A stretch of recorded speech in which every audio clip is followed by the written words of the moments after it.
महाविकास आघाडी एकत्रितपणे लढणार स्थानिक स्वराज्य संस्थांच्या निवडणुका। आमदार शशिकांत शिंदे। राज्यातील स्थानिक स्वराज्य संस्थांच्या निवडणुकीत महाविकास आघाडी ही एकत्रितपणे उतरून निवडणुका लढवणार आहे, अशी माहिती राष्ट्रवादी काँग्रेस शरदचंद्र पवार पक्षाचे प्रदेशाध्यक्ष आमदार शशिकांत शिंदे यांनी दिली। मुंबईत मंगळवारी सकाळी 11:30 वाजता त्यांनी पत्रकार परिषद घेऊन आगामी निवडणुकांबाबत सविस्तर माहिती दिली। प्रत्येक जिल्हाध्यक्षांना स्थानिक पातळीवर निर्णय घेण्याचा अधिकार दिला आहे। चंदनगडमध्ये दोन्ही राष्ट्रवादी काँग्रेस गटांनी एकत्र येण्याचा निर्णय घेतला असेल, मात्र तो स्थानिक परिस्थितीवर आधारित अपवाद असेल। कोल्हापूरसह राज्यातील इतर ठिकाणी मात्र महाविकास आघाडी ताकदीने आणि संघटितपणे लढेल, असे त्यांनी स्पष्ट केले। महाराष्ट्रात अनेक ठिकाणी महाविकास आघाडीतील पक्षांमध्ये सकारात्मक चर्चा सुरू आहे। प्रत्येक ठिकाणी स्थानिक पातळीवरील प्रतिसाद पाहूनच निर्णय घेतले जातील। आम्ही सध्या निवडणुकीवरच फोकस केलेला असून शरद पवार यांच्या सूचनेनुसार आघाडीला प्राधान्य देऊन रणनीती आखली आहे। पक्षाकडून या निवडणुकीत स्वच्छ प्रतिमेचे आणि नवीन चेहऱ्यांना प्राधान्य दिले जाईल। महाविकास आघाडी म्हणून आम्ही केवळ राजकीय सोयीसाठी नव्हे, तर लोकशाही मजबूत करण्यासाठी आणि भाजपच्या एकपक्षीय प्रवृत्तीला उत्तर देण्यासाठी एकत्र आलो आहोत, असेही त्यांनी सांगितले। आम्ही त्या असलेल्या जिल्ह्यातील प्रमुखांना त्या मतदारसंघातल्या प्रमुखांना दिलेला आहे। चंदगडमध्ये मला वाटतं की दोन्ही राष्ट्रवादी एकत्र येण्याचा निर्णय झालेला असेल, पण इतर कोल्हापूर जिल्ह्यातील इतर ठिकाणी महाविकास आघाडी ताकदीने त्या ठिकाणी एकत्र लढते, अशा प्रकारची चर्चा माझी आजच जिल्ह्याच्या अध्यक्षांबरोबर झालेली असल्यामुळे चंदगड हा त्या ठिकाणी अपवाद असेल। तिथल्या स्थानिक पातळीवरचे प्रश्न बघून तिथल्या तिथं त्यांनी दोन्ही राष्ट्रवादीने आघाडी केली असेल, असं माझं म्हणणं आहे। सांगू इच्छितो की नुसत्या चंदगडमध्ये नाही, महाराष्ट्रामध्ये जिथे जिथे असं वाटत असेल तिथे तिथे बऱ्याच ठिकाणी चर्चा चालू आहेत। या चर्चेमध्ये कसा प्रतिसाद मिळतो त्याप्रमाणे स्थानिक पातळीवर निर्णय घेतला जाईल। उद्या दोन्ही पक्षाच्या संदर्भातला निर्णय मी आज सांगत नाही। आता आम्ही निवडणुकीवर फोकस केलेला आहे। आदरणीय पवार साहेबांच्या सूचनेप्रमाणे प्रथम प्राधान्य आम्ही महाविकास आघाडी म्हणूनच केलेलं आहे।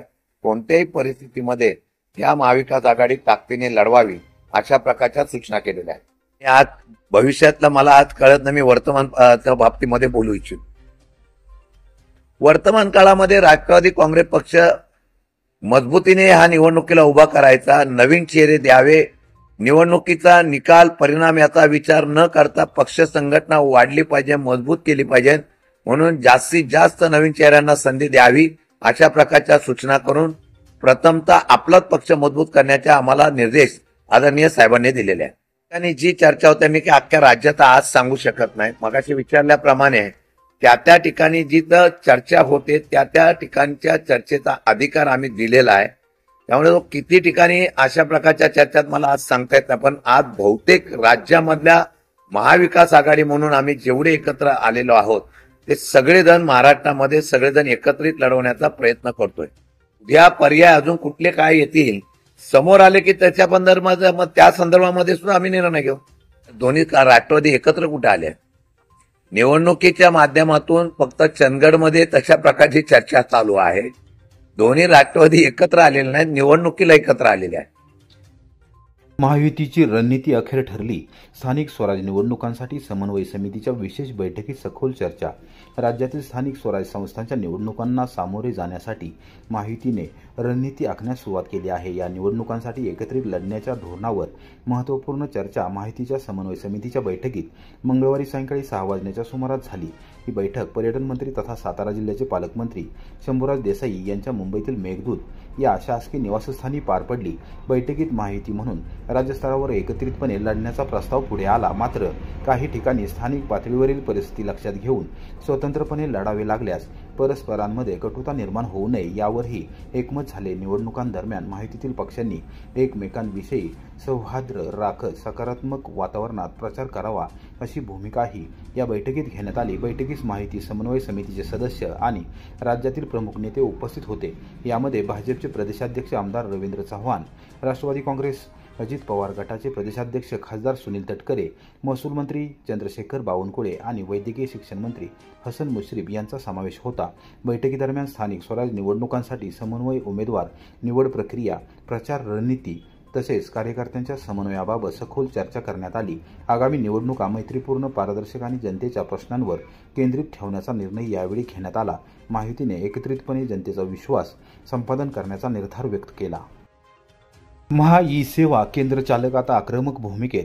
शासनाने मागण्या मान्य न केल्यास बुधवारपासून 3 दिवसीय कामकाज बंद आंदोलन। महा-ई-सेवा केंद्र आणि आपले सरकार सेवा केंद्र यांच्यासह आधार सेवा केंद्र चालकांच्या प्रलंबित मागण्यांकडे शासनाने दुर्लक्ष केल्याचा आरोप करत अखिल भारतीय महा-ई-सेवा व आधार केंद्र संघटन महाराष्ट्र राज्य यांच्या कोरेगाव शाखेच्या वतीने तहसीलदार डॉ. संगमेश कोडे यांना मंगळवारी सायंकाळी 5:30 वाजता निवेदन सादर करण्यात आले। या निवेदनाद्वारे शासनाने तात्काळ मागण्यांवर तोडगा काढावा, अन्यथा दिनांक 12 नोव्हेंबरपासून 3 दिवसीय कामकाज बंद आंदोलनाचा इशारा देण्यात आला आहे। संघटनेने दिलेल्या निवेदनात नमूद केले आहे की शासनाने वर्ष 2018 पासून विविध आदेश व परिपत्रकांद्वारे ई-सेवा केंद्राच्या मान्यता प्रक्रियेत स्पष्टता आणण्याचे आश्वासन दिले होते, मात्र प्रत्यक्षात त्याची अंमलबजावणी होत नाही। जिल्हा व राज्यस्तरीय समित्या स्थापन करून केंद्राच्या नूतनीकरणाचा विषय रखडवण्यात आला आहे। तसेच आधार सेवा केंद्र चालकांना वेळोवेळी येणाऱ्या तांत्रिक व आर्थिक अडचणींकडे शासनाने दुर्लक्ष केले असून या केंद्रांमधून नागरिकांना सेवा पुरवणाऱ्या चालकांना न्याय मिळेपर्यंत आंदोलन उभारण्याचा निर्णय घेण्यात आला आहे। कोरेगाव तालुकाध्यक्ष महादेव निकम, उपाध्यक्ष शहाजी कांबळे, सचिव प्रशांत चव्हाण, कोषाध्यक्ष विनोद चव्हाण, सदस्य रोहित घाडगे, चिन्मय बर्गे, राहुल बर्गे, आशा जगदाळे, निरंजन भोईटे, अमित माने व नितीन मोरे, विश्वजित ननावरे व विशाल वाघ यांच्यासह संघटनेचे पदाधिकारी यावेळी उपस्थित होते। त्यांनी आमच्या भावना शासनापर्यंत पोहोचण्याची विनंती तहसीलदार डॉ. कोडे यांना केली। संघटनेने शासनाला इशारा दिला आहे की जर मागण्या तातडीने मान्य झाल्या नाहीत तर तालुका स्तरावर तीव्र आंदोलन छेडण्यात येईल। नागरिकांना दिल्या जाणाऱ्या शासकीय सेवा बंद पडण्याची जबाबदारी प्रशासनावर राहील, असा स्पष्ट इशाराही निवेदनात देण्यात आला आहे।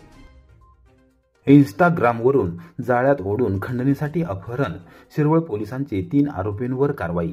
सातारा जिल्ह्यातील शिरवळ पोलीस ठाण्याच्या हद्दीत घडलेल्या धक्कादायक प्रकरणात इंस्टाग्रामवरून ओळख करून एका तरुणाला जाळ्यात ओढून त्याचे अपहरण करून मारहाण तसेच खंडणी मागण्याच्या गुन्ह्यात 3 आरोपींना शिरवळ पोलिसांनी जेरबंद केले आहे।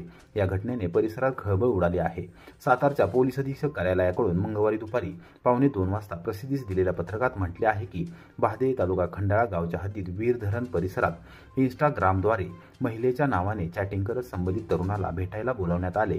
त्यानंतर आरोपींनी त्याला अल्टो कारमध्ये बसवून अपहरण केले। फायबर काठीने हाताने, तोंडावर आणि पाठीवर मारहाण करून त्याच्यावर अॅट्रॉसिटी व अत्याचाराचा गुन्हा दाखल करण्याची धमकी दिली। तसेच अल्टो कार खंडणी स्वरूपात त्यांच्या नावावर करून देण्यास भाग पाडले।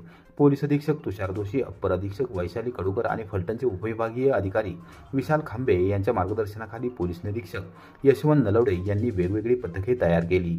अल्पावधीतच पोलिसांनी आरोपींचा शोध लावून ताब्यात घेतले। अटक झालेल्या आरोपींमध्ये यूट्यूबर किरण प्रकाश मोरे, मनसीचा खंडाळा तालुकाध्यक्ष इरफान दिलावर शेख आणि सातारा जिल्ह्यातून हद्दपार असलेला विशाल महादेव जाधव, सर्व राहणार शिरवळ यांचा समावेश आहे। उपनिरीक्षक सतीश आंदेलवार तपास करत आहेत। कोरेगावात बेकायदा प्राण्यांची कत्तल, पोलिसांची धडक कारवाई। गफूर कुरेशी याच्या विरोधात गुन्हा दाखल। आर्थिक फायद्यासाठी बेकायदा प्राण्यांची कत्तल करून मांस विक्री करणाऱ्या गफूर कुरेशी याच्या विरोधात कोरेगाव पोलिसांनी धडक कारवाई करत मंगळवारी सायंकाळी 7 वाजता गुन्हा दाखल केला आहे। गफूर कुरेशी, राहणार कालेकर कॉलनी, कोरेगाव हा बिगर परवाना प्राण्यांची कत्तल करून मांस विक्री करत असल्याची माहिती पोलिसांना मिळाल्यानंतर मंगळवारी दुपारी 2 वाजता ही कारवाई करण्यात आली। या प्रकरणी ओम विजय शेरकर, राहणार रहमतपूर यांनी फिर्याद दाखल केली आहे। पोलिसांनी दिलेल्या माहितीनुसार गफूर कुरेशी याच्याकडे कोणताही अधिकृत परवाना नसताना प्राण्यांची कत्तल करून तो मांस विक्री करत होता।